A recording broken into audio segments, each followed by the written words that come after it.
There we go.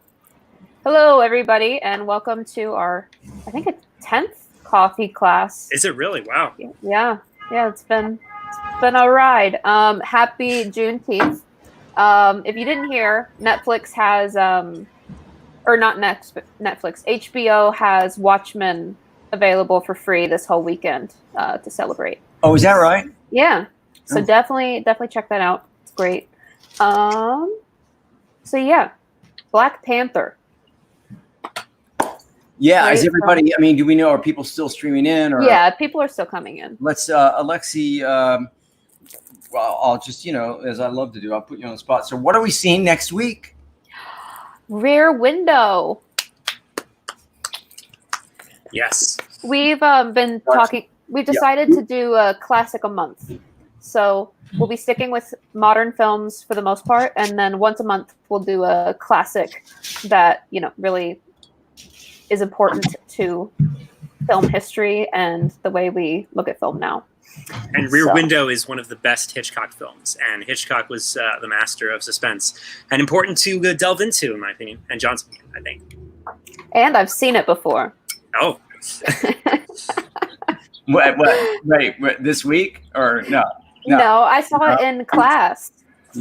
Maybe, okay. That was the first time I saw The Godfather too, was in class, and then I saw it 5 times in class. Yeah. Every single class played The Godfather. Yeah. Well, but fortunately, you can't get tired of it. But yeah, Rear Window, and we'll talk about Hitchcock. And by the way, I don't know, Alexie, if you've had time, but I did share, and we can share whenever I know you've had a lot to do, my list of films. Oh, I posted it. You posted it? Okay. Yeah. So if anybody wants to, you did see Adam with a glass of water. If it was Adam. He's betrayed. That question? Yeah. Adam's betrayed coffee class with his, I know. With his 2 waters. This is an ambiguous thermos, though. May or may not be coffee. It isn't. It's more water. And then he has a cold water and a hot water. Coffee. Me and John are loyal. Yeah. What were we saying? I was saying something else. You were saying that we're going to do, you did say. Oh, the classic. So I added it into the script vault. It's like a separate document that's called like John's classic film list. I think I also made up a little link so you could get to that point directly. So I will post that in the chat once I find it. Okay. I can't remember what I made it. Okay. Yeah. So, I mean, I think it's going to be fun, and and I think we've seen a lot of variation, a lot of different films. But you do want to become familiar with the classics, and certainly on my list, and Hitchcock, obviously, you want to become familiar with these directors. One of the funny things about classics is, sometimes they're old and they're black and white and they're this or that. And hopefully this will be the case for all of you. And then when you watch them, you go, oh, it's a great movie. What was wild? Lawrence of Arabia happens to work, and David Lean knew what he was doing. So what were you going to say, Alexie? I was saying, what was wild is I was trying to figure out, how old is old? How do I describe all these films, as not modern? Some of them are more modern than others. They're just 20th century films, which is so weird to say. I know. Hey, you're from the 20th century. Don't diss it, Yeah. But snuck in there. I mean, because I'm thinking, and this is where you guys have to keep me on track, The Graduate. Where Adam? Where's The Graduate? Is that an old film? 100%. I mean, yeah. 50-something years old. No. Oh, wait. Maybe. Yeah, added. It's like half a century old. That's old. So to prove my date, or to prove it. Hurt my feelings. Wow. I'm sorry. I added dates to all the films so I can tell you what year it was. Oh, you did? 1967. Wow. Though, to be fair, John, I think anything older than 10 years is old. I'm just trying to stay young at heart, Mm-hmm. And just a note to Sarah noted that I am definitely not in New York. I'm in Pennsylvania for the last few months. Though I have an apartment I pay rent on in New York. As we do. Where did John go? He went away. But when John gets back, let's go right into Black Panther. Yeah, let's do it. But yes, as people pointed out, that classics are only classic to a specific demographic. Typically, yes. A lot of these are films that that NYU calls classic, and that you would see over and over at NYU and in film school. Oh, he's really gone.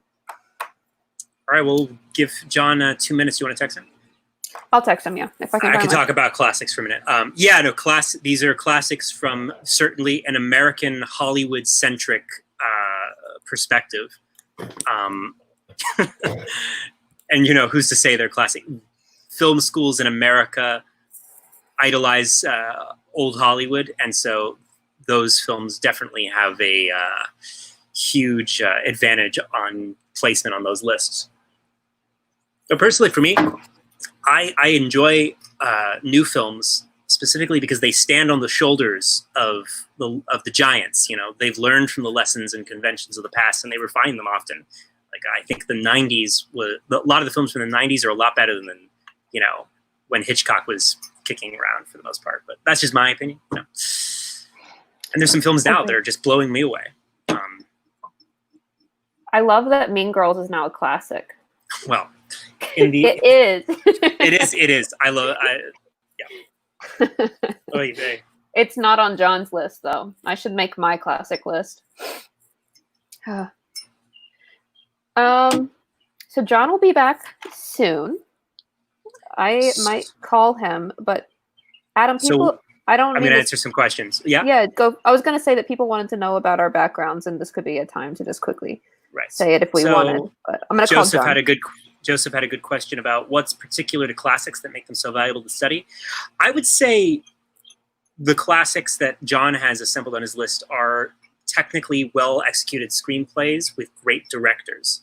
And while we are a screenwriting class, the films that are directed well typically mean they're executed well and that they have sort of refined the elements of the potential in a lot of screenplays. So a lot of these classics that are made by Hitchcock or whatever, or directors of that nature, from a Hollywood perspective, were well-executed stories for their time that are great examples to learn from. So classics are basically films that filmmakers and writers can learn from easily.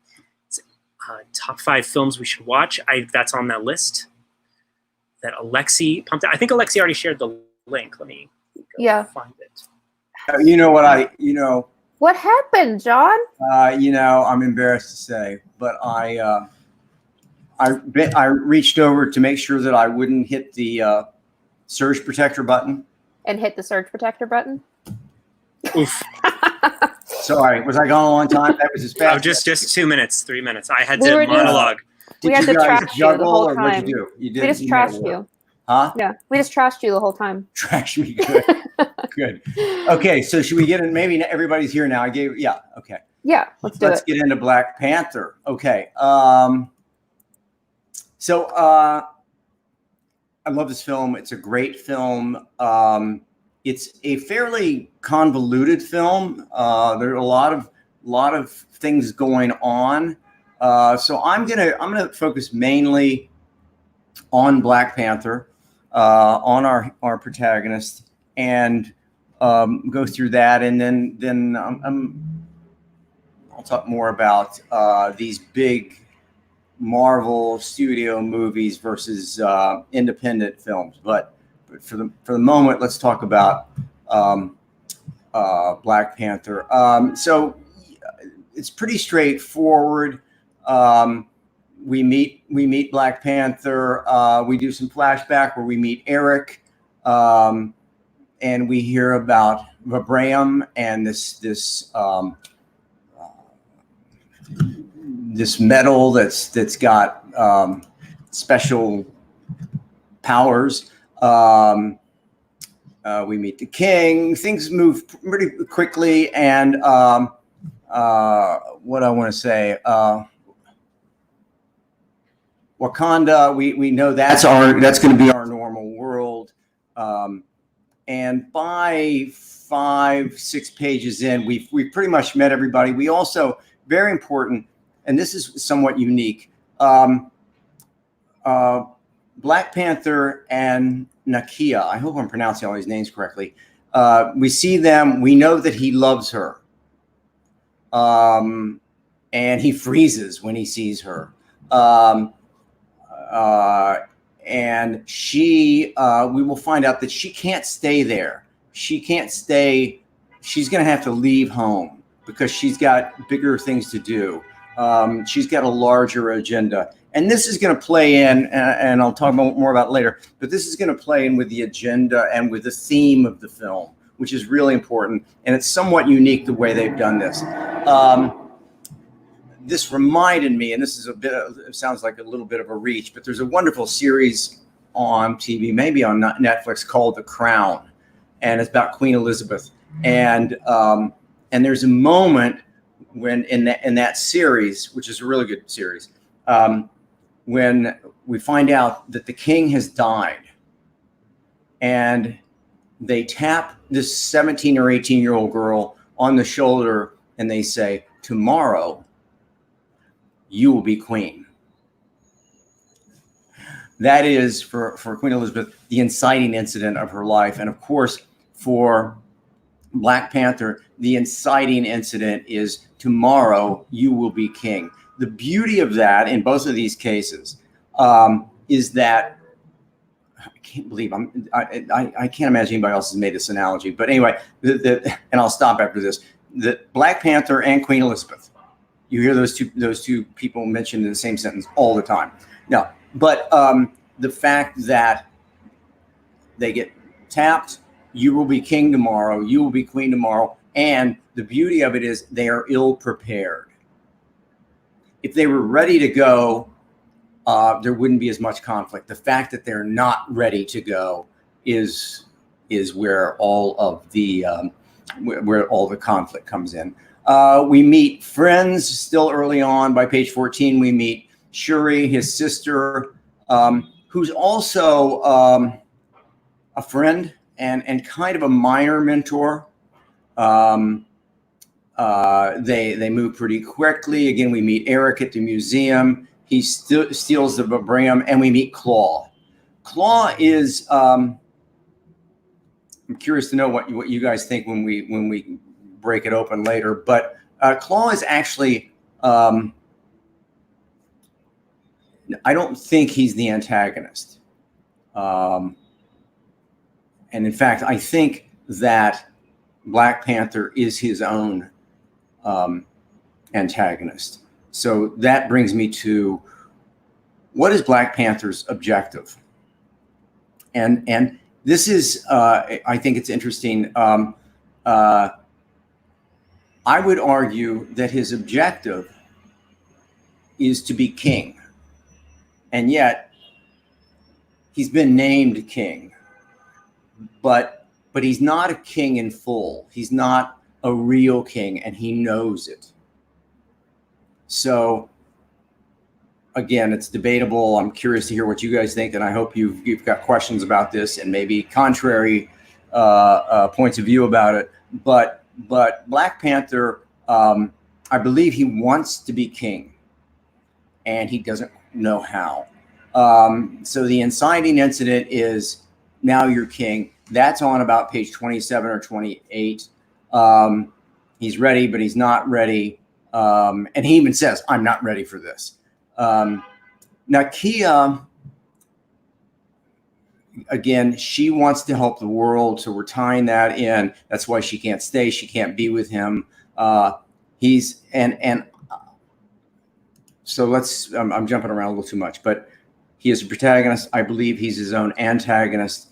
And for me, his flaw, which is really profound and certainly works, his flaw is that he has no depth and he does not understand the task. He doesn't have a broad sense of the world. And that's inherent to why he doesn't think he's ready to be king. It's inherent to why he truly is not ready to be king. But it's certainly a flaw, because he's going to rule like his father like his father did. And as we find out as the film goes on, his father was not a great king. There's a one about page 37, as he's getting ready for the big ceremony. There's a wonderful piece of business that's stolen, not stolen, but it's borrowed perhaps from James Bond films and from Batman. And that is Shuri is his special equipment mentor. So she tells him, these are how your sneakers work. This is how the necklace works. This is how the suit works. It's fun. They do it in James Bond a lot. Alfred is Batman's special mentor. They're there. They help with the creativity, and it's a lot of fun. It's endemic to the genre that you have this person who gives the protagonist these special tools. About page 44, so we're moving through the film now. We meet Ross, the CIA guy. We don't quite know what he's going to be, as it turns out. And I should and will talk more about this. But in the second act, friends and enemies, and Ross is going to be a friend. That's we'll find out. Where am I here? Seems like I moved ahead too much. Oh, there's another friend or enemy, and that is Okoye. Okoye. Alexie, Adam, can you help me? Am I pronouncing that correctly? I don't know why I'm blanking on how to pronounce that name. Hopefully someone can tell us. Anyway, she we don't quite know what her role is at this point. And that's true throughout the film, which is great because it adds to the suspense. Is she a mentor? She's certainly, a superhero. She's got great power. She's a great warrior. And let's see what else. It's Okoye. Okoye, thank you. Yeah, that's what it was. Okay, so then we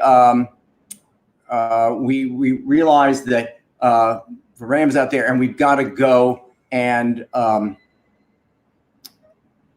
Black Panther has to go he goes to Korea to get Claw.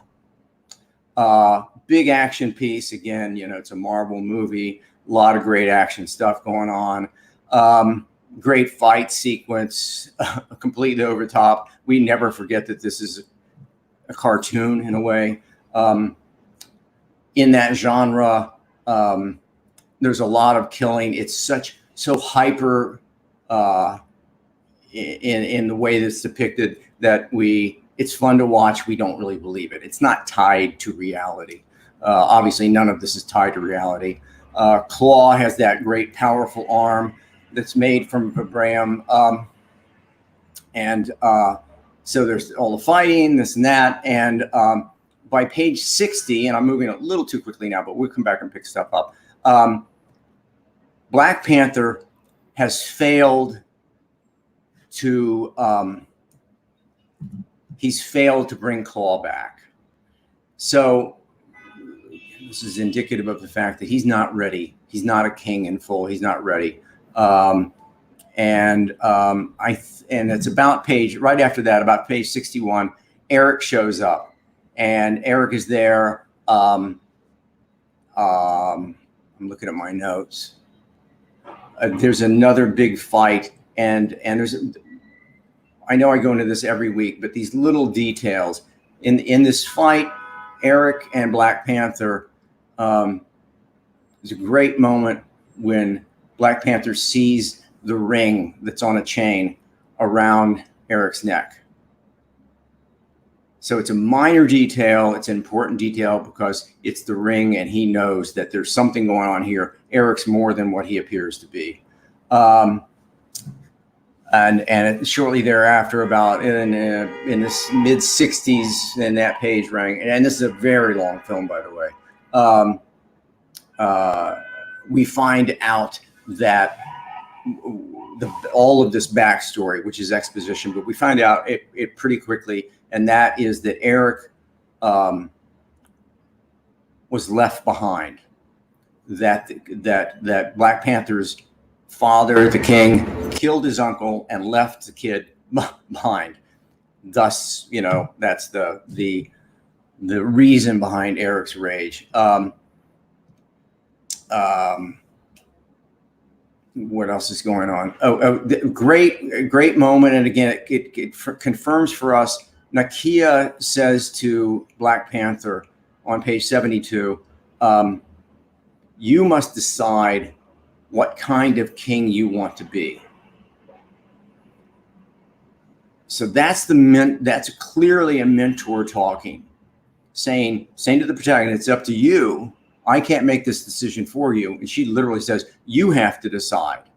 Up to this point, he hasn't made that decision. He doesn't know what kind of king he wants to be. He is incapable. By the way, I made a note to myself here, which is, I think, worth kicking around anyway. I wonder if somewhere in some story version of this, when the writers were sitting in the room, or the director and the writer, if they didn't think for a moment, and actually I think this could be really interesting. It's a radical change, but if this late second act, if Black Panther were to die, which he does, but that's another story. And what if Nakia became queen? I wonder if they had that conversation, because she's clearly ready to inherit the throne. She's clearly capable, and he's not. Anyway, it's a little non sequitur, but it might have come up in story conversation. Page 73, we use Ross very effectively. Remember, he's with the CIA. He's this kind of nerdy guy. He is a friend, and he gets the information on who Erik is. And Erik is the super warrior. He's a killing machine. He was a special ops. He's done all this stuff. So the reason that's good information to have is because we're going to use Erik obviously later for the ultimate test. And if he's a super warrior, that makes the fight greater. It increases the conflict. Shortly thereafter, about page 76, 79, Erik shows up and says, I'm challenging you. Great moment. Another great set piece, big fight. And I think probably, certainly the first time you saw it, to everybody's surprise, I know I was surprised, Black Panther and Erik fight, and Black Panther is thrown over the falls and killed. Now, I have to tell you at that point, which makes me, and as I probably mentioned, it's so terrible to go to a movie with. I leaned over to my wife and said, he's not dead. And, you know, you can imagine, I don't think anybody around us heard, but anybody thought he's not, you know, and probably you guys probably did this too. He's not dead. He goes over the falls. We think he's dead. That's great. And Nakia at that point finally says, oh my God, I loved him. Now Erik is king. We're late second act now. And I'm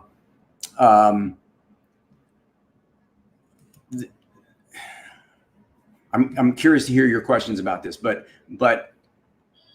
Erik is he's a monster. So he's not going to thematically, the theme of the film is that we must be broadly responsible, not just for ourselves in our own little world.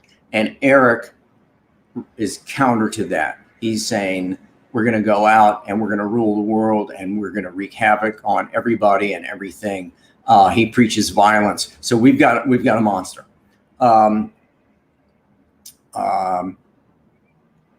Nakia and Mom and the sister and Ross, they're all they run away and they flee the area, the town, and then brilliantly and only perhaps in a Marvel big, you know, cartoon movie, on page 98, Black Panther is alive.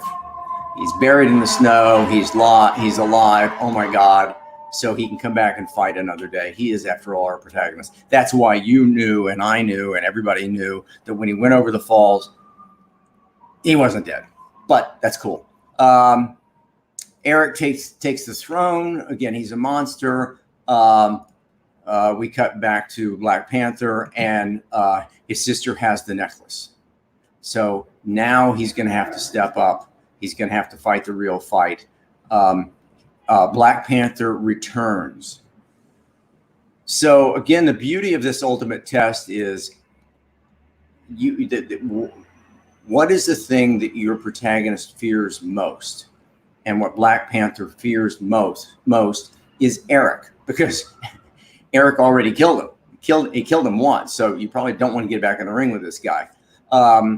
That's a great ultimate test, but now he has no choice. He's going to go. There are in this fight sequence, and if you get a chance and go back and look at the film again, it's beautifully done. There are a lot of minor characters who have story arcs and fights within the fight sequence.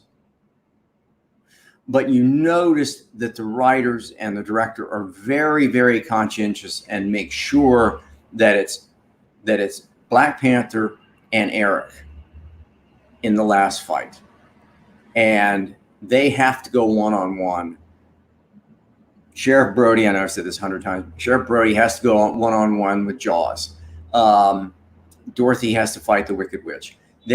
So you need to isolate those characters, as they do brilliantly, but that's in this narrative storytelling, that's a must, because we have to see what will the protagonist do, how will he or she perform. And this time, amazingly, after a big brutal fight, Black Panther wins. There's a pause, there's a moment, and I think Alexie asked me about this a little bit last week, and I think this is one of those situations. We've had the ultimate test. We fought the biggest fight your protagonist can possibly fight. There's a pause. The two of them are together. They have their masks off. And Black Panther offers to save Erik's life. I think that is the final fight, because they've had the fight. He's an arch enemy, but he's saying, I will help you. And Erik says, no, I want to go. I've got nothing else to do here. Erik dies. We have, at the end of the film, I'm racing ahead a little bit. At the end of the film, Black Panther and Nakia, they're together. They kiss, and he says, "Stay." Remember, in the first act, she wouldn't stay. This is a rare instance where the protagonist actually knows his inner need. His inner need is true love with Nakia. He's got another inner need I'll get to in just a second. He says, "Stay," and then he says, and by the way, you can see how important these little lines of dialogue are, because they resonate for the audience emotionally. And he says to her, "Stay, you can fulfill your calling." So the resolution is in that brilliant, and it still chokes me up. I mean, it's still an amazing last scene. We go back to the current world, to that playground that we've seen before, and Black Panther arrives, and he says, "I bought that building and that building, that building, and we're going to work for a change. I'm here. I've come back. I've left Wakanda. I've left my normal world. I'm here to create change for mankind, not just for our isolated community." That is his resolution. That is his resolution. It's, again, in the narrative structure, it's so remarkably well done. It is unique, and I think it works, but it's somewhat unique that the theme of the film is tied so closely to the protagonist's flaw. Remember that in Act 1, he doesn't have an expansive point of view about the world. He says, we live here, we take care of ourselves, we don't worry, we've got this vibram, we've got this special steel that can heal people, and it's fantastic, and it could change the world, but we're not going to change the world. We're not going to, they're isolationists. He and he learned it from his father. He's an isolationist. He says, as long as we're good, in fact, we're not even going to tell the rest of the world about what we've got, because then they'll come knock on our door. So we're hiding it. We're keeping it a secret. This is a bad metaphor, but it's like you had the cure for cancer, and you go, you know what? I'm just going to keep it in my refrigerator, because in case somebody in my family gets cancer, I don't need to worry about anything else. So that's their attitude. That is their inherent flaw. It's tied directly, and it resonates directly to the mentor, to Nakia, who says, no, I have to go out. She never tells him that he must go out. She never tells him that you have to have a broader point of view about the world.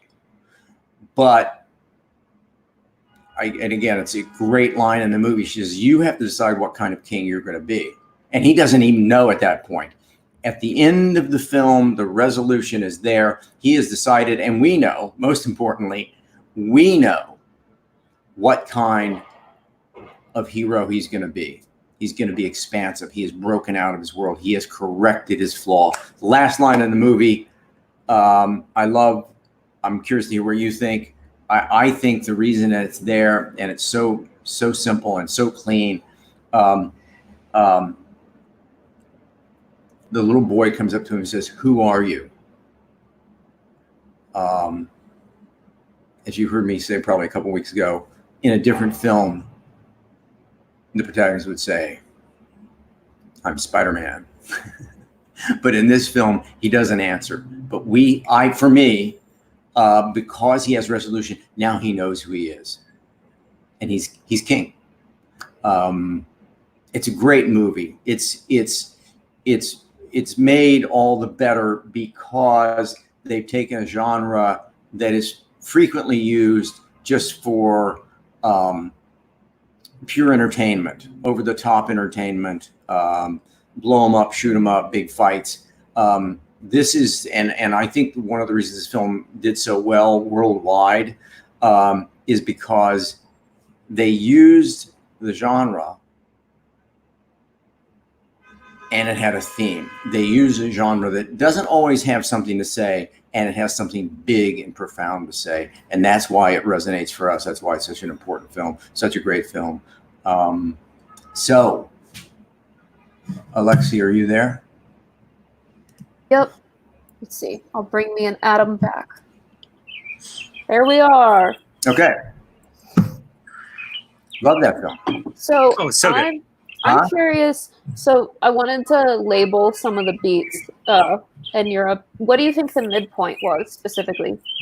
The midpoint is when he dies. I agree. Yeah, I agree. Did I skip over that? I'm sorry. Yeah, you didn't skip. You talked about it. I didn't get a chance to label. Okay, so the midpoint is a great midpoint. Yeah. Because what you want the midpoint to do is to turn the protagonist's world upside down. And if you get killed, your world's pretty much turned upside down. So. But also, I think it's about Killmonger just as much as it is taking and his role in Wakanda and the soul status order as much as his physical death. Like everything has changed. Yes. Yeah, but yes, we agree. Do we agree? Yeah, that's midpoint. Yeah, we all agree. Yeah, great midpoint. Something I thought was really compelling was how much development. This is unusual in Marvel films. How much development the antagonist had. How fully fresh. How much empathy we showed him. Like, for example, the scene when he sees his ancestor in that small apartment in Oakland, and it's just his dad. And he becomes his child self, and he's talking about, and his dad says to him something to the effect of like, we have to be here because they won't have us. And the theme of this film that I just thought was very powerful and moving was that choosing your ancestors and your ancestors choosing you. And a big part of when T'Challa, Black Panther, picks what type of king he wants to be is when he sees his father for the second time and he tells him off. He says, "I don't want to be you."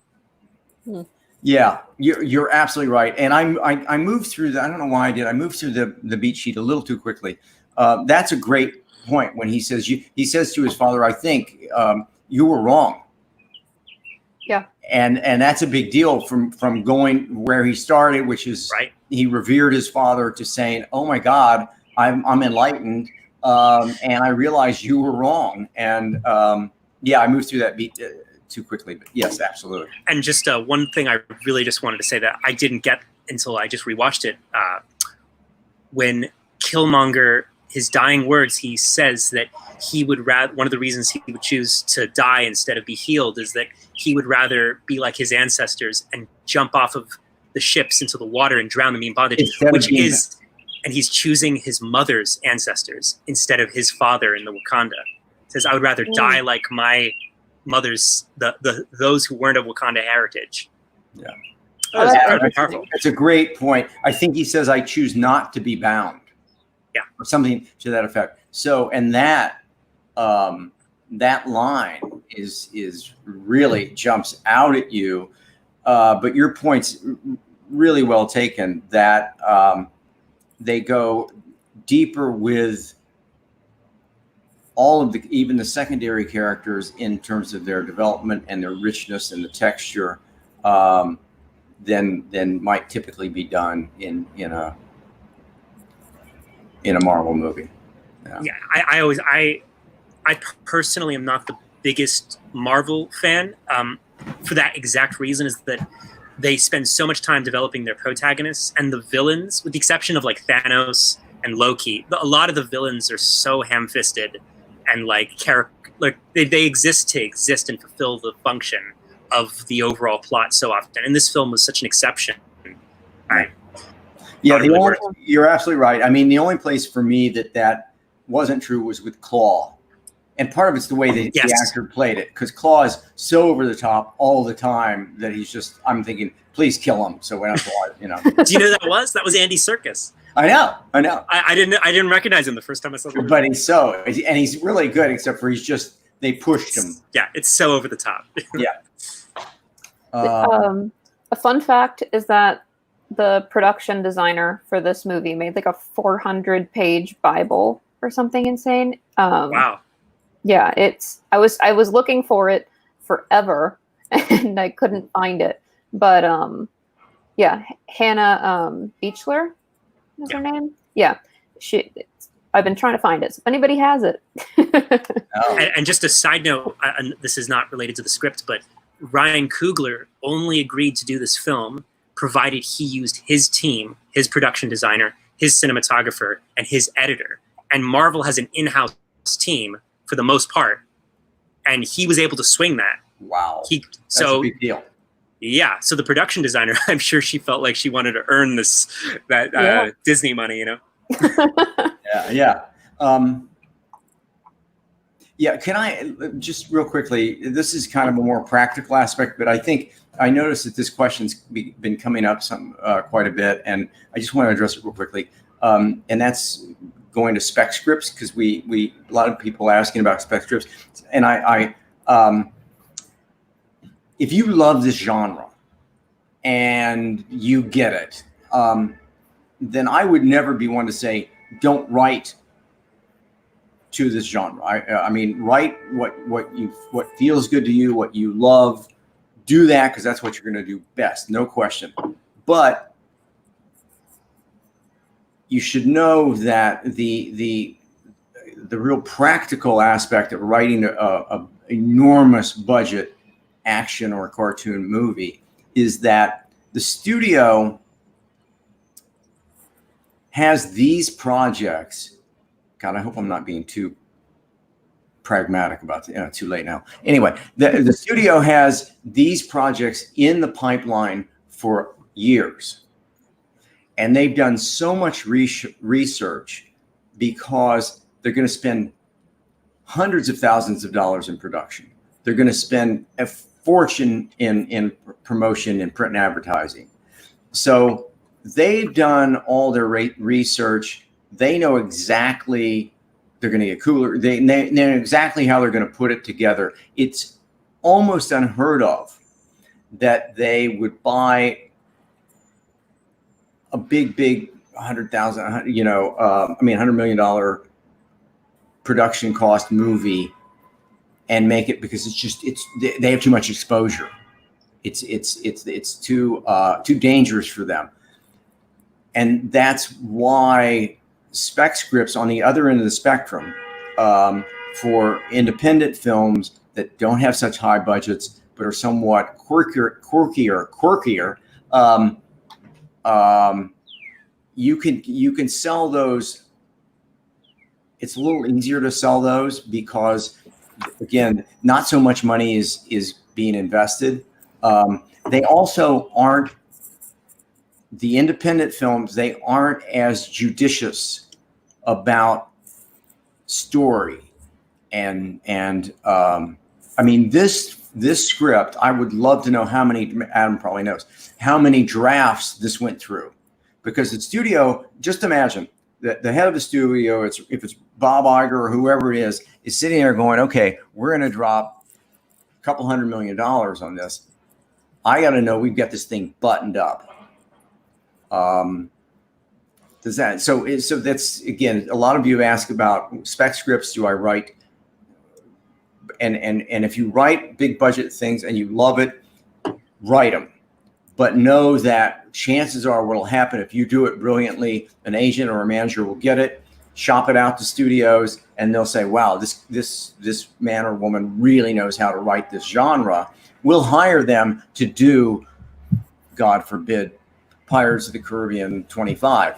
But we'll hire them to do this, but it would be very rare for them to buy it and make it. Again, it's too much exposure. Does that make sense? I mean, I'm talking a lot about the business, but it seems like we're getting questions about the business, so I thought I'd throw that out. And sorry, it's just side note on what John was saying before you go. It's just, at the end of the day, these big movies are all about franchises. The movie is not really where they make their money. They make their money with the toys, the video games, with the plushies. Like, that's how they make the real money. The movies are promotional drivers for the franchise brand when you're talking about a big blockbuster. Yeah. I mean, they want to make their money back, but yeah. So to speak to this a bit, all of the films that I wrote were huge $100 million films until I finally wrote one small indie one. But basically the thing that I got stuck in. Huh? What'd you say? But you do it well, and you got a manager, and you know things happen because they're so well written. Yeah. It was like it wasn't bad to have done it because it helped me get connected with people, and it was good for samples, and I got a manager that way. But yeah, every single time they would be like, I like this, let's talk about something else, because especially with animation studios, animation in particular, they want to develop an idea with you. Because if they're going to dump that much money into it, they're not just going to take what you give them. They want to feel involved in the process. And so in my experience going up for those, it's a very small, they come to you with an idea and then they want to develop it alongside you and then give you notes and build up from there. But if you do a great job, as you did, with your Spec Script, then they'll say, oh, this is somebody we want to go to with our idea. Yeah. And the thing is that, basically what my manager told me is that maybe if after you sell $2 million movies and you've gotten further down the road, people would return to you could shop this idea around again. But for your first film, people aren't probably going to buy a few $100 million movie. But anyway, I hope that helps. I just thought I should touch on it because this is such a perfect example. They were going to make this movie, and they made sure that after draft 22, it's ready. But, do we have questions? Let's take a look. There's a lot of discussion. Oh, good. I mean, I guess that's good. Yeah. More commentary that I see here. Oh, I saw a question earlier from Abdullah. I don't know where it went, but it was a good question. Yeah, about the amount of action written into this script. And was he able to do that because he knew he was directing it? Or is this like an appropriate amount of action for people to include? Or like, would it be too much if, you weren't also directing it? I think it has to do with Ryan Coogler wrote and directed this, and that's the type of writer he is. That's how he pre-visualizes. He's not the type of person, he storyboards, but he doesn't storyboard as much as he wants to get it on the page too. Like there are a lot of blockbusters that are written like they fight, and then they have this huge sequence that they work out separately. Like that's just not who he is. Right. I think it's usually better to err on the side of you want to have the tone of what's happening come across, especially if people don't have like storyboards to go along with it and it's something that needs it. Like it's better to write it on the page, at least has it how it happens on the screen. Yeah. And the other thing is the studio, and again, this is a studio movie. So the studio looks at this movie and they go, we're going to need set pieces. And when they say set piece, what a set piece is, it's that big fight. So when Coogler went in and he's pitching it and he's talking about different things, he's saying, okay, now we've got a big fight when the protagonist gets killed and thrown over the falls. That's a big fight. We're going to stretch that out. We got a big fight at the end for the ultimate test. We've got a couple other big fights, but there is a story meeting and everybody's in that room and they're going, okay, what are our set pieces? And we have one in the first act. We have 2 or 3 in the second act. We have a third or a fourth one in the ultimate test. Because again, this is a studio film. So they're very, very conscientious about the audience, and the audience wants to see things blow up. It's, Michael Bay has a career built on set pieces. So blow them up, shoot them up. But the audience walks in the door for this movie knowing there's going to be some big, big set pieces, and they want them. So you got to deliver them. I hope that, Abdullah, I hope that. Yeah. Yeah. Something that my manager always emphasizes when we're doing a pitch, especially for animation or something that's going to be really like CGI heavy, is to think about the set pieces and to to give them, to put those images in their head as you pitch in order to, you want them to be able to imagine what's going to be in the trailer, like what are going to be those like intense moments. But yeah, it's kind of like the second act stuff. It's like the reason people go to see the movie. If it's the Western, it's the big shootout, They want the fights Mm-hmm. Yeah. Let's see. I was answering some questions about my experience. One of these days, me and Adam should talk about our backgrounds because I think we should do that. Yeah, we've never done it. We'll do it next time. Yeah. So maybe we could do a week of. Maybe we could do a week of that. I was thinking about doing a bonus class like on the weekend where we. Oh, you want to do a whole week where we just? We should always do a movie. No, I know. I was just saying that. I was saying that. I was thinking about doing a bonus class about like business. Maybe we do something on like a Saturday. And me and Adam could bring it up then. Possibly. Yeah.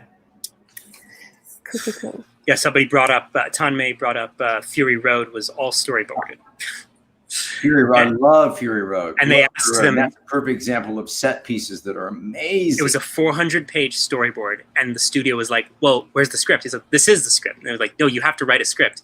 So they wrote a script after he sold it on the storyboard. Miller, but he's such an unusual.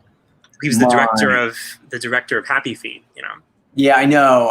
Was he? Yeah, he directed and wrote it. Yeah, and he reinvented himself. He can do anything. Man, got range. But Fury Road is just, and those set pieces. It's incredible. It's the best action movie I've ever seen. Yeah, it's blew me away. Yeah, hang on to your seat, right? It's amazing. We should see that.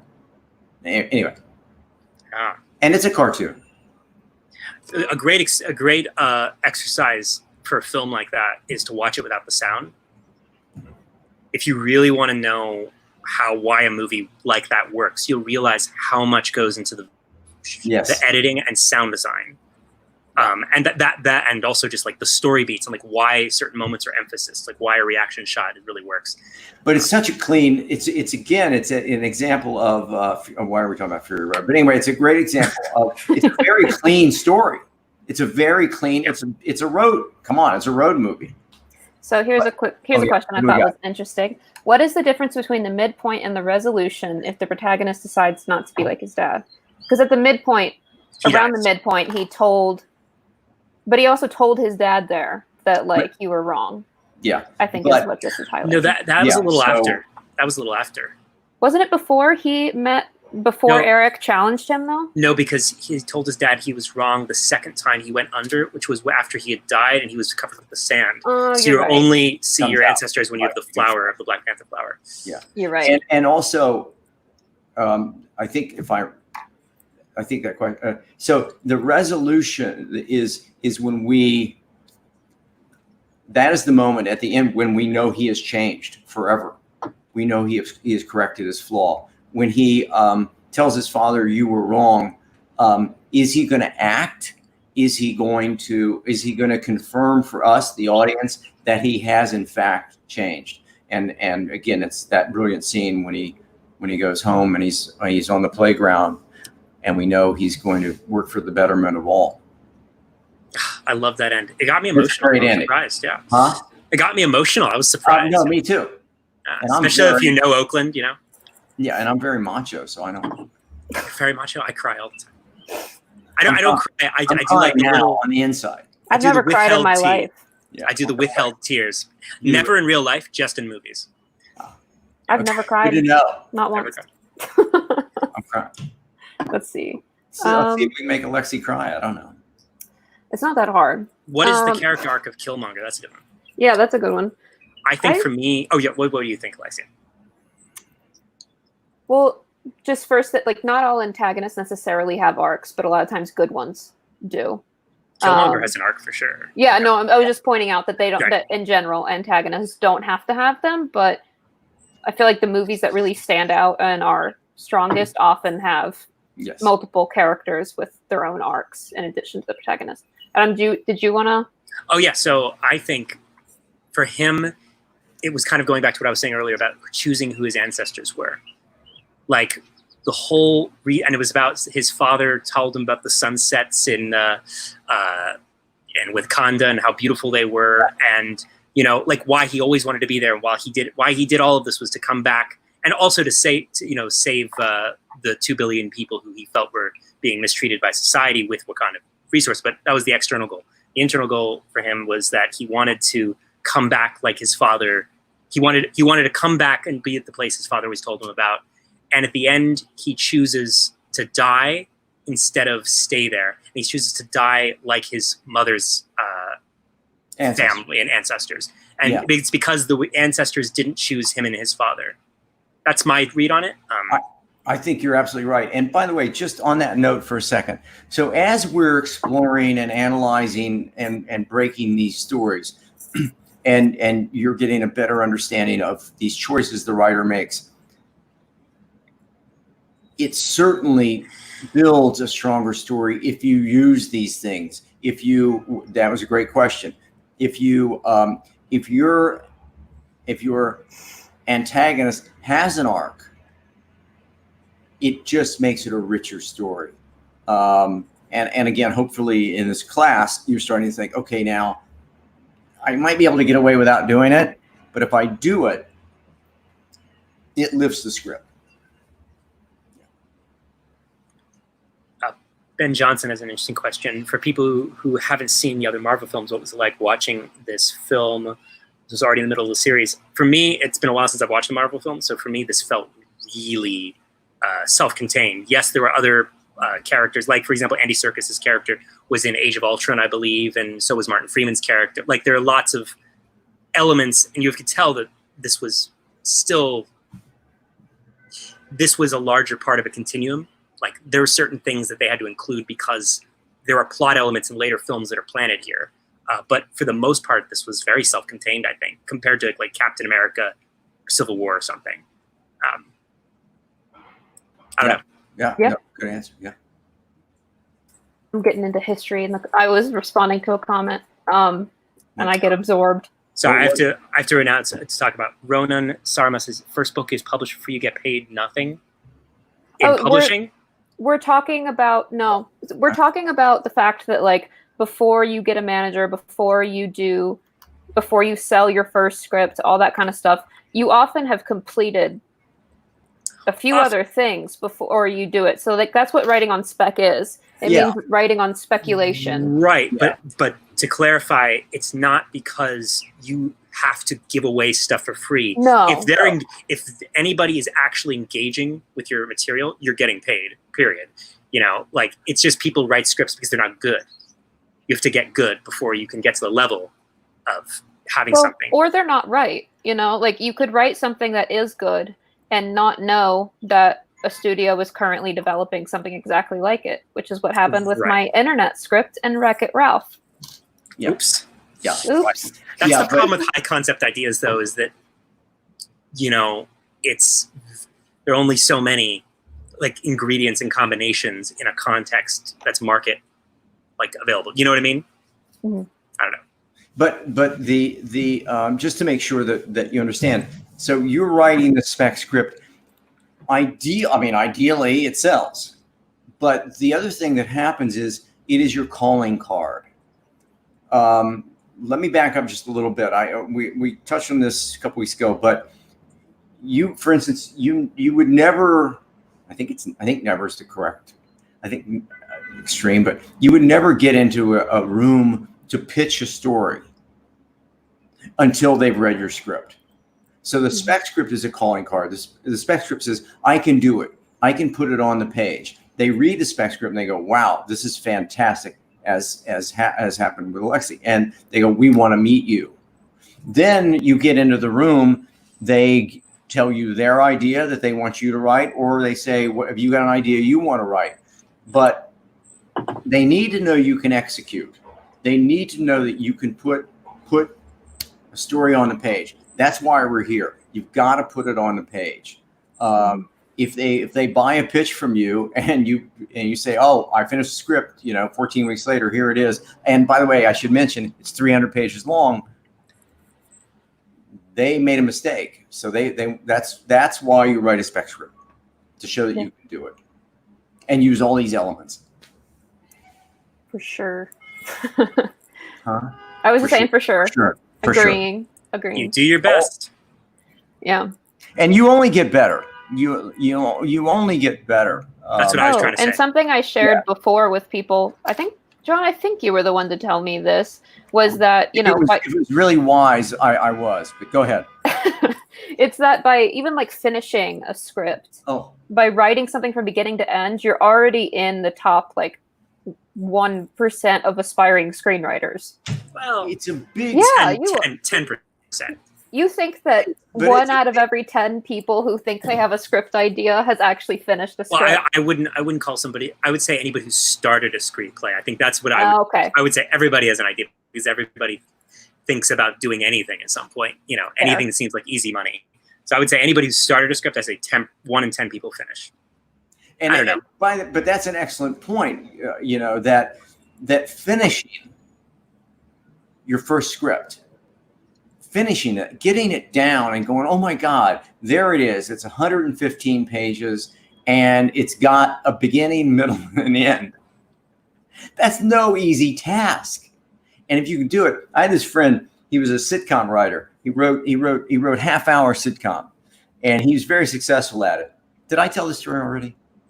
No. I don't think so. Anyway, so this guy, and his name's Richard, and Richard says to me, and he did it for years, and they gang write. There's like 8 people sitting in a room, and they're just throwing out lines, and it's 24 pages or something like that, like about 24 pages. So he takes me to lunch. He says, I'm going to write a feature-length script. I'm going to write a feature movie. I said, really? He goes, yeah.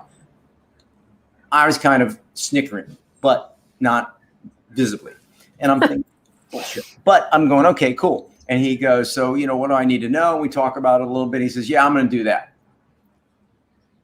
Go with God. Calls me about 5 weeks later. He goes, you know, it's a long way to 115, 120 pages. I said, yeah, it's a marathon. I know. He says, yeah, I'm not going to do that. It's too much work. Wow. And I kind of had to tip my hat to him because, yeah, I mean, here's a seasoned writer, a guy who made a lot of money as a writer, and sitcom writers are writers, you know, certainly, absolutely. I don't know that I could do it. But when he got ready to run a marathon, he just put on his shoes and tied them, and he thought, now I can see the finish line. And he couldn't, and this is a guy who'd been doing it for years, and he couldn't see the finish line. He couldn't get to the finish line. It's no easy task. It's a long way of saying it's no easy, but and you will all, I hope you all finish that first screenplay. And when you do, man, pat yourselves on the back, because and the second one's easier. And the third one's easier. 100%. Yeah. Also, once it's kind of like riding a bicycle. You know, you don't really know how to ride a bicycle until you know what it feels like to ride a bicycle.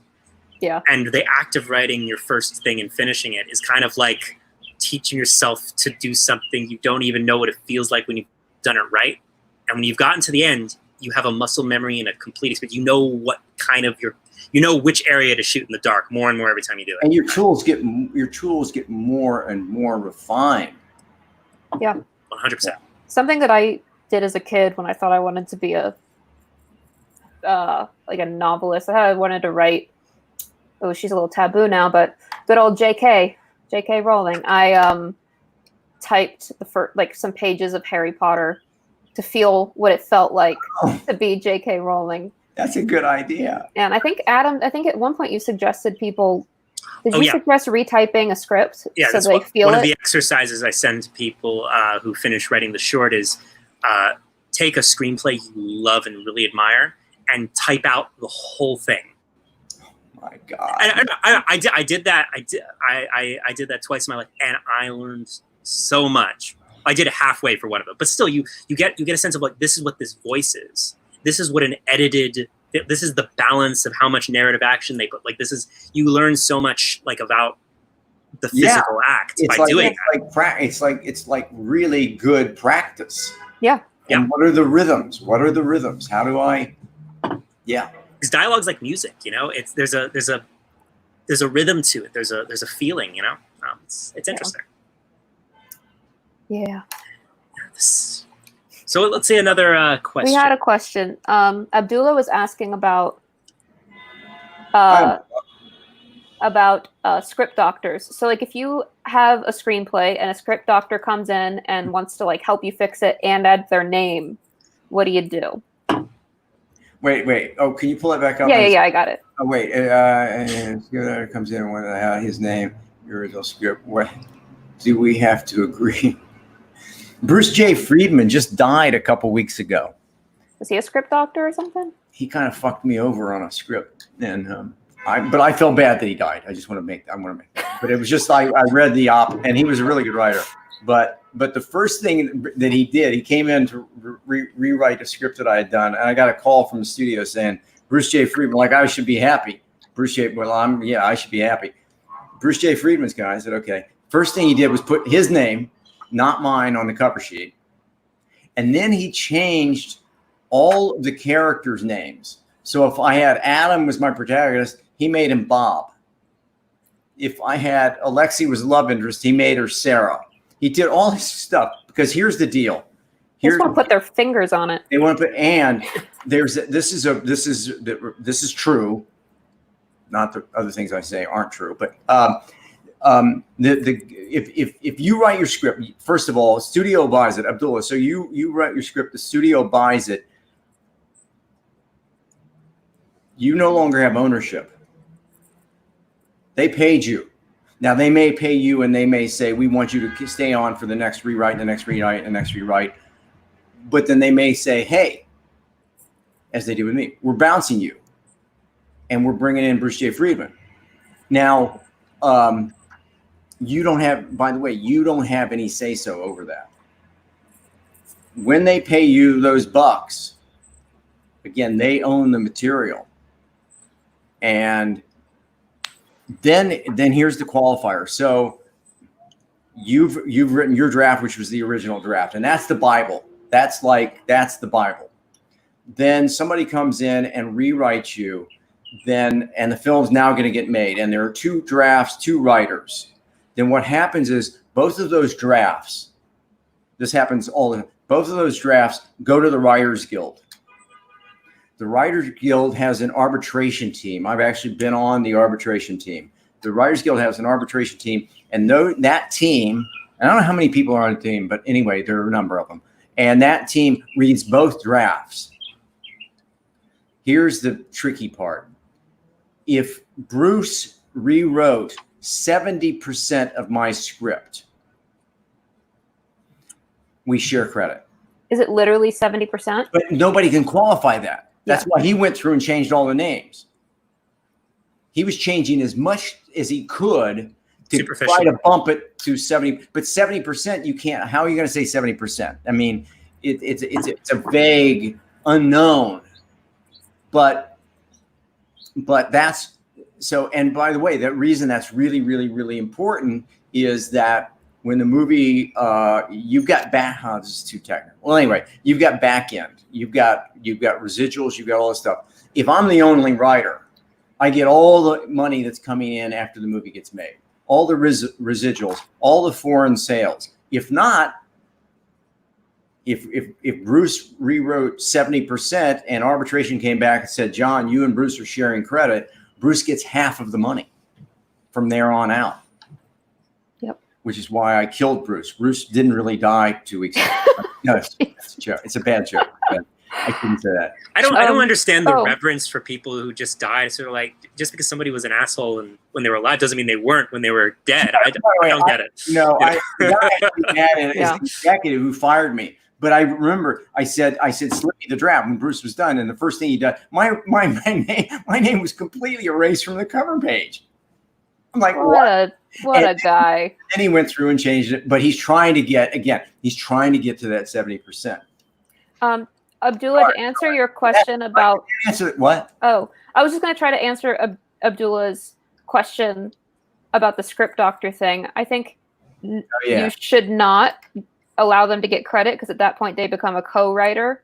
They're no longer like if you're paying a script doctor to fix the writer's paying a script doctor? Yeah, writers pay the script doctor. It's like if you wrote a script by yourself and you're not with a studio, it's just something you do and you send it to somebody who is like known for fixing up scripts. Oh, I mean, by the way, I'm sorry. Don't do it. Just don't do it. Don't do it. And secondly, don't do it. You're talking about hundreds of thousands of dollars.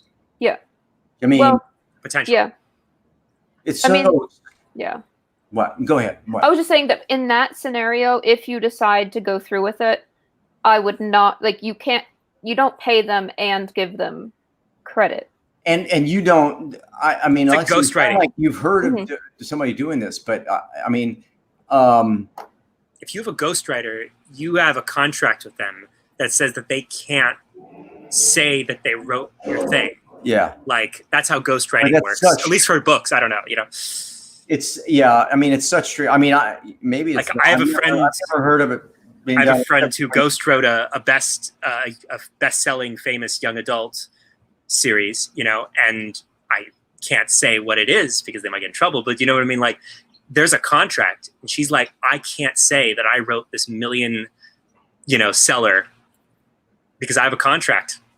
That's how that works. If you're going to do it, have a contract with this person. Yeah. Don't be a schlub. I wonder if it's the same writer because a friend of mine does a first draft for James Patterson all the time.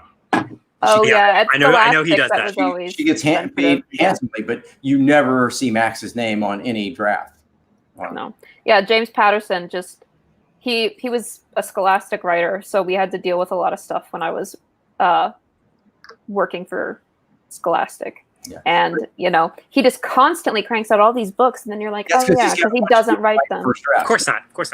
But Abdullah, I just want to be clear that it would be rare to hire somebody who's a known to polish your script, and it would cost to get somebody who's really creditable, who's in the top echelons of doing that, it's hundreds of thousands of dollars for them to do a draft. Just to change the subject on question, D.L. Gideon asked, what movies that are considered classics do you personally hate? I like that question. And I have to answer this just to piss off John. I hate Casablanca. I was going to say the same thing. I hate it. I almost typed out that answer. Wait. Let me just sort of explain myself just to fight John a little bit. I acknowledge that it's well executed for what it is. I acknowledge it's a great teaching tool. I acknowledge it does a lot of things right. I don't like the characters. I don't think... I think it's hammy, and it never did anything for me. I am a big fan of a lot of other films from that same era, a lot more, like Sierra Madre or like Maltese Falcon. Give me Maltese Falcon over fucking Casablanca. Sorry, Casablanca. Wow, I don't know. Really weird. Sorry. Okay, it's okay. It's really interesting to hear. I'm trying to think if there's a classic that you hate, John. People want to know. I've never been able to get through Casablanca. Why are you guys just telling me this now? I mean, I've seen it 3 times, and the first time was when I was a child, and it was kind of like cute, but like Wizard of Oz is trash. Wizard of Oz is trash. Especially if you know the story. If you know the story behind the filming of Wizard of Oz, holy shit, it was a nightmare. The abuse of actors, the crazy stuff, the toxic makeup, people got poisoned, terrible stuff. Oh, I didn't know that. I guess, I mean, I'm having to stretch myself here, but there are a couple John Ford movies that, I mean, I hate to say it, but The Searchers I kind of don't really love. And you're but it's Can you include that on your classics list? I know it's a class, but I don't love it, and I've seen it 5 times. I don't know.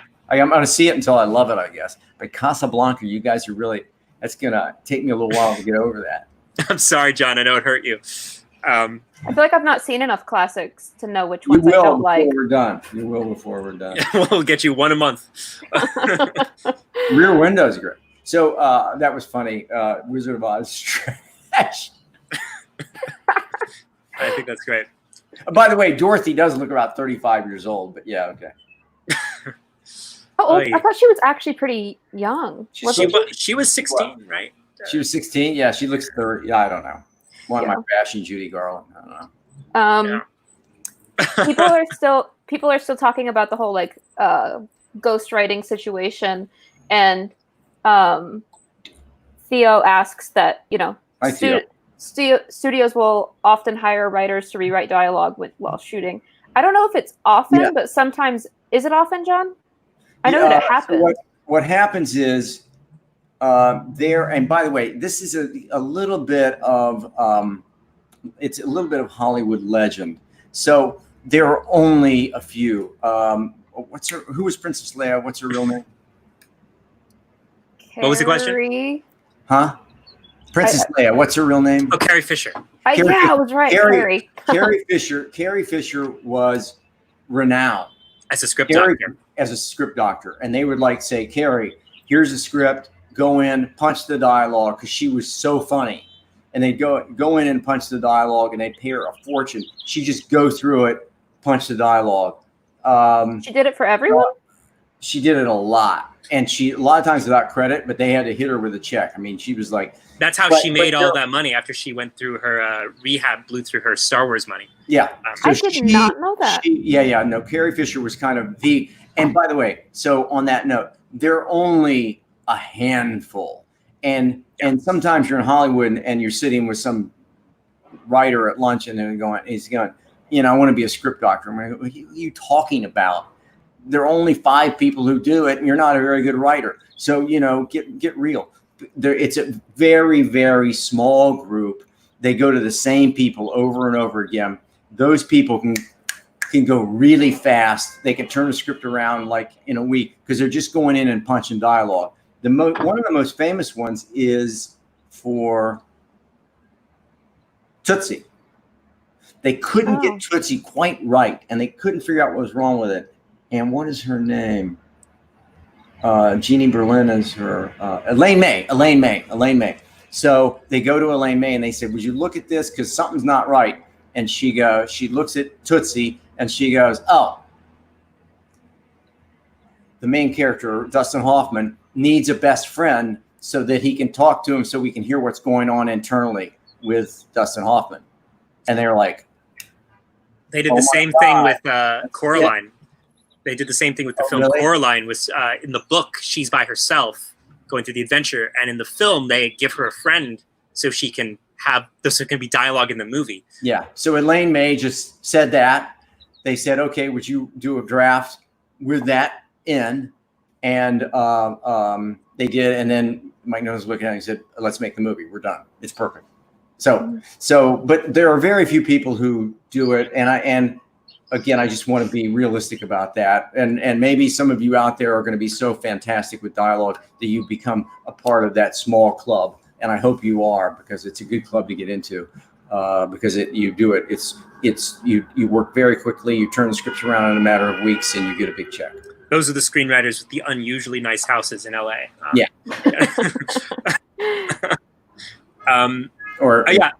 Rewriting of dialogue happens all the time, though. Like James Gunn, I forget the name of the woman who wrote the original draft of Guardians of the Galaxy, but it wasn't funny at all. There were no jokes in it. It was written straight as a adventure, and he took that script, kept the exact same narrative structure, and just changed 90% of all the dialogue and added in the songs and made it into a comedy. It was very weird, but. Yeah. I think I mentioned before that Kirsten Dunst had someone punch up all of her dialogue in Spider-Man. Oh, right. Because it was so flat. Yeah. Lame. That's why screenwriters really have to get the sense of event in their stories. Like the things that happen have to be compelling and interesting, because often that's the only thing that survives, if you're going through the traditional, Mm-hmm. Anyway, there are lots of questions. There are. Okay. I hope we covered Black Panther well enough. I guess we did. Yeah, I think that we're getting a lot of business questions, which we will also tackle in the business of screenwriting. Screenwriting. We'll do. I'll go all through. Yeah, the business of the business. Yeah, which is kind of. I think it's fun, but I think it's interesting. It's good to know. It's really good to know. For sure. Let's see. But at the end of the day, none of it matters unless you're good. Unless you write a script. Yeah. Right. Yeah. Or rich. Yeah. No, because here's the thing. I know trust fund kids who got movies made, and they sucked and they didn't get any festivals. Oh well, yeah, but you still got it made. Was just my point. Was just if it sucks, but usually it's one and out for those. There was that horror film that wasn't actually there was that film that they made us watch for NYU in that documentary called Unspooled. Oh yeah. Where it was about I think it was a kid at NYU had $20,000 from his parents to shoot a short, and with everything. Tank, right? What? Did it have a tank in it? I think I know what you're talking about. Is it? All I remember is that they had live bear traps set up around this log cabin where all the crew was staying in a 2-bedroom cabin, and they had live bear traps, and the actors were supposed to run from something in between them. There was all this horrific stuff happening on this set. It's definitely worth checking out. Unspooled. Just to answer a question from Danielle, if we submitted for feedback on our shirt, what's the turnaround of time of response? So this weekend, all feedback that's currently for writing the short will be answered. Wow. Yeah. And all certificates will also be gone through. I was doing a big push of those yesterday and today. So huzzah. Woo! I'm getting a question about Black Panther. Did Okoye play a major role in Black Panther? Do you feel like she was a side character? Yeah. I feel like... Oh yeah. You go, John. You go. Oh, I think she was... one of the friends and allies. Yeah. Mm-hmm. And so was she's such a great character, because you remember we don't know, and that's the beauty of that character. She's a super warrior. She's fantastic, and for a moment in late Act 2, it looks like she will say, she says, "I am loyal to Wakanda. I'm going to be loyal to Warmonger," right? And so we don't know. And then it's not until the ultimate test to the big fight that she realizes, no, this is what I must do. So she's a wonderfully well designed. She's a beautifully designed minor character who has her own arc. I'm so glad you asked that question. Wakabe has a reverse, is the inverse of his character. That's right. You think that he's Black Panther's best friend from the beginning, and he goes the other way. Right. So see, so much time. That's a great, I'm so glad you asked that, because so much time, if you spend your time doing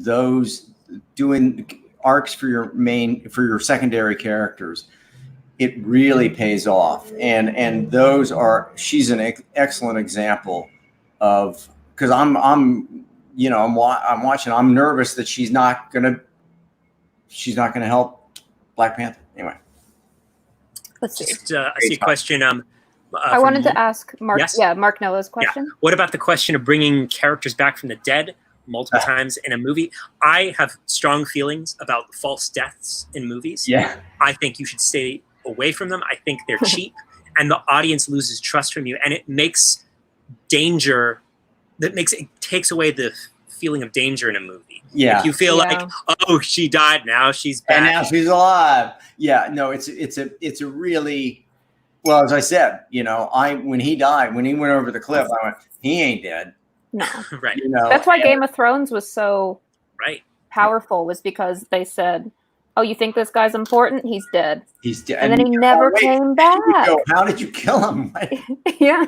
One of my biggest problems with I agree with Adam. I don't think it makes us distrust. It makes us distrust the film a little bit. 100%. I mean, there are ways to do it that are better than others. Like I think in Lord of the Rings they do it pretty well with Gandalf. But he really dies in the first film, and there's a consequence to him being dead, which is the characters are lost and the fellowship breaks apart and friendship is gone, and there's no protection. And there's a real cost, is that Frodo and Sam in that movie are completely on their own because Gandalf died. Like there's a real consequence that affects the story in an unshakable way. It's not just like he's dead, now he's back 5 minutes later. And when he comes back, in the books, it's maybe more strongly suggested that he's kind of not the same person. But, anyway. It's hard to do it. There's a thriller called Fatal Attraction, which is really good. Michael Douglas and Glenn Close. And anyway, he drowns her in the tub in the third act. And so she's drowned and she's in the tub and underwater. And he gets up and leaves the bathroom. And then this bubble escapes from her lips, and we realize she's alive. So she goes back after him again, and it's just like she's dead. And in that one, because she cheated, I don't know. I think that Abdullah said that the audience bought Black Panther's death, as in they paid a lot of money to see the movie. Right. I think also, that it was done well there. Oh, it was done very well in this movie. Really well. And also, there was a real consequence to his death. It wasn't, for me, the death wasn't even the big thing, because I don't think anybody expected him to be dead. The movie's called Black Panther. No one was expecting him to be dead. And there's a whole franchise. Marvel doesn't kill its principal characters without great reason. The whole real consequence was Eric is now king. Right. Yeah. And then that it also brought in... It's a great midpoint. It's a great midpoint, but yeah.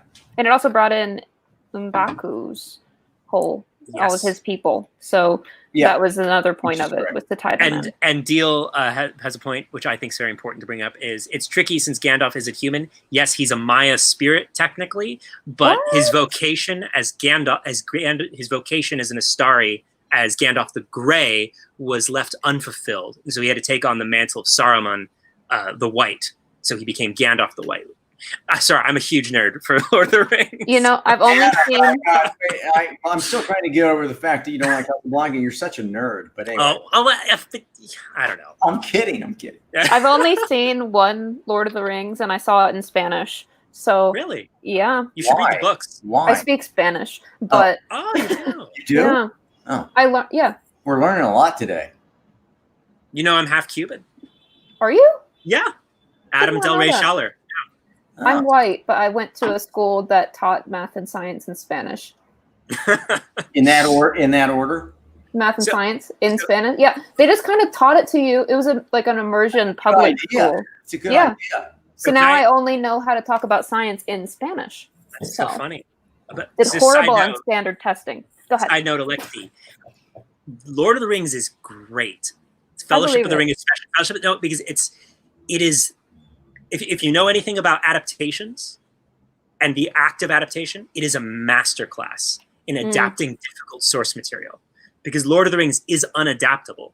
If you take it page by page, chapter by chapter, it's all over the place. They break into poems.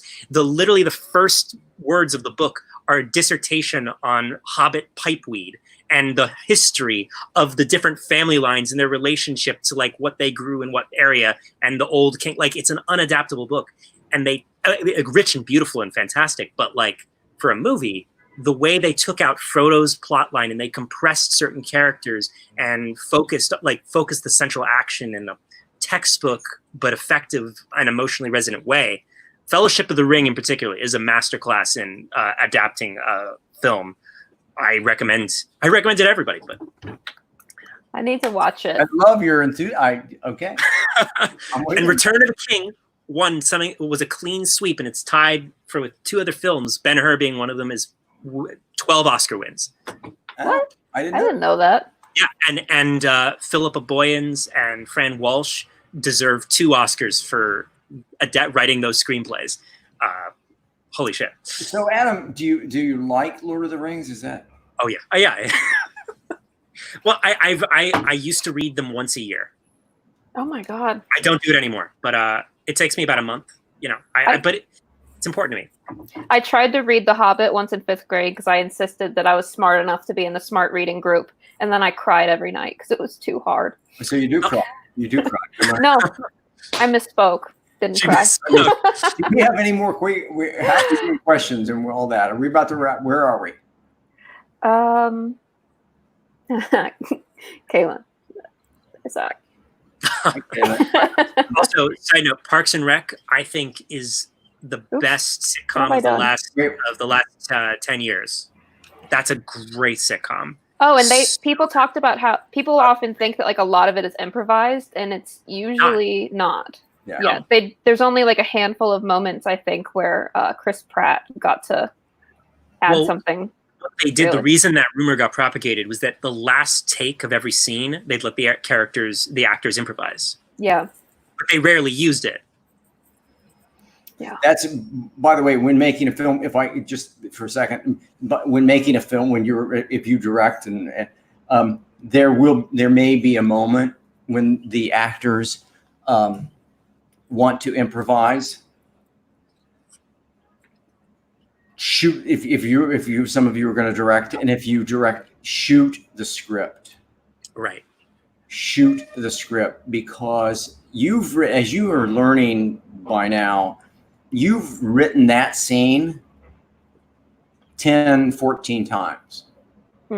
So it should be bulletproof.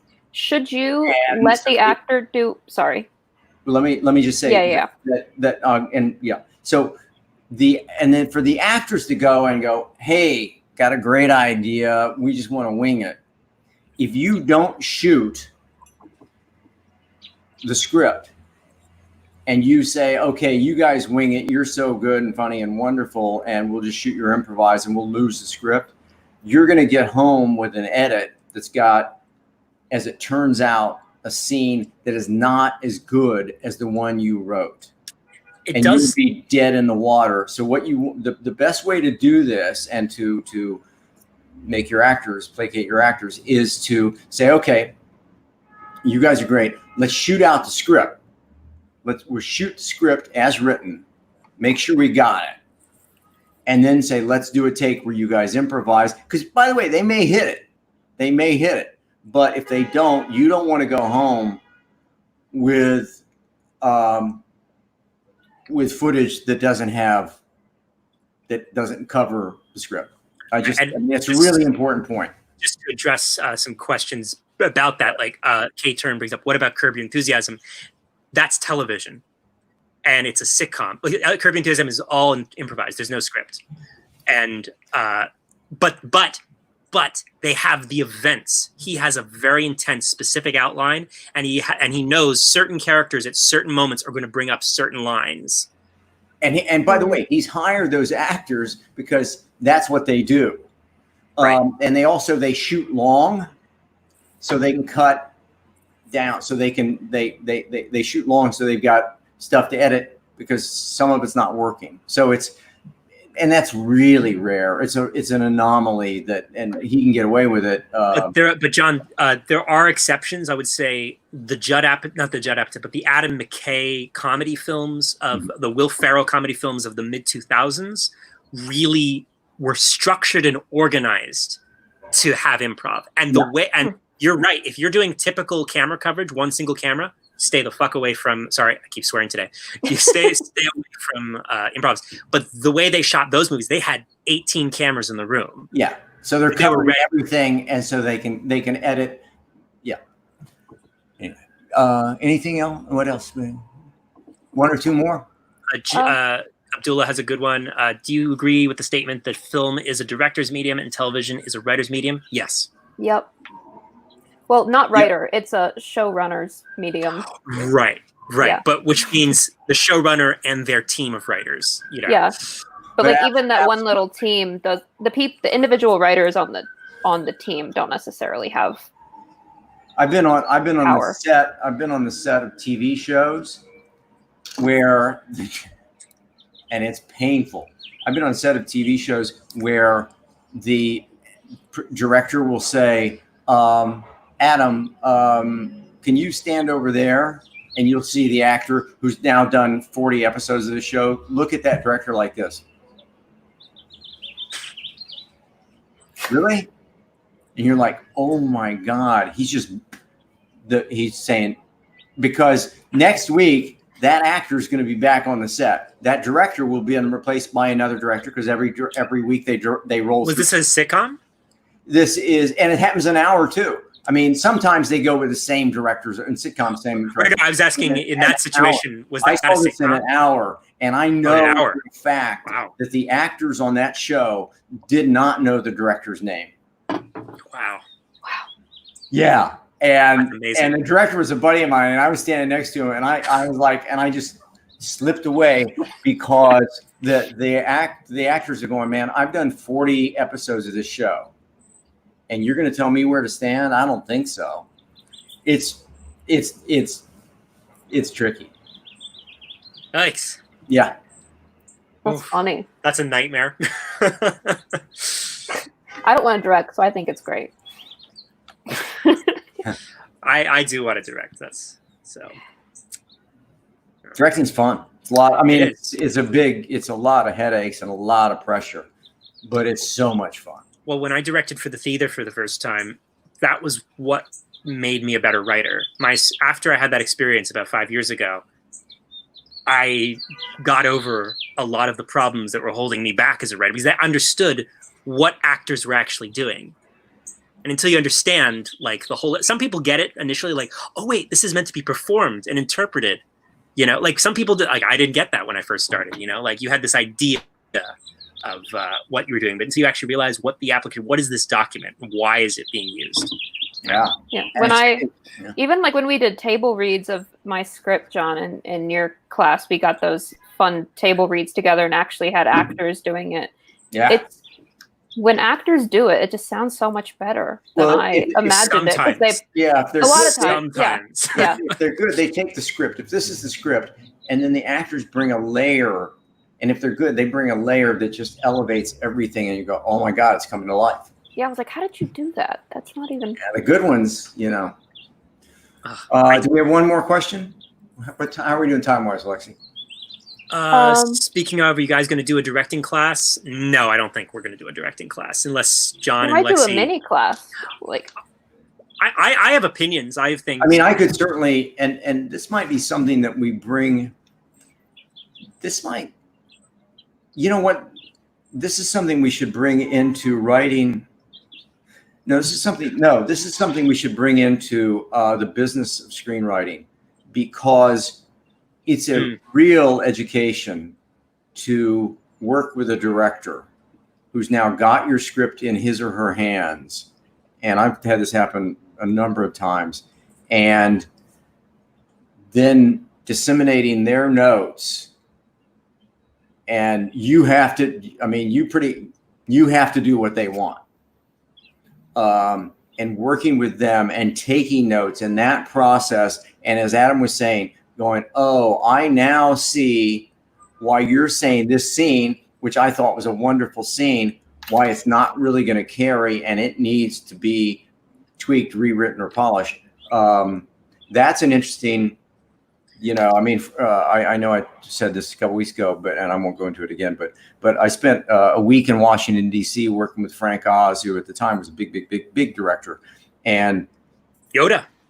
Yeah, he's Yoda, yeah. But he sat me down in a room at 9 a.m.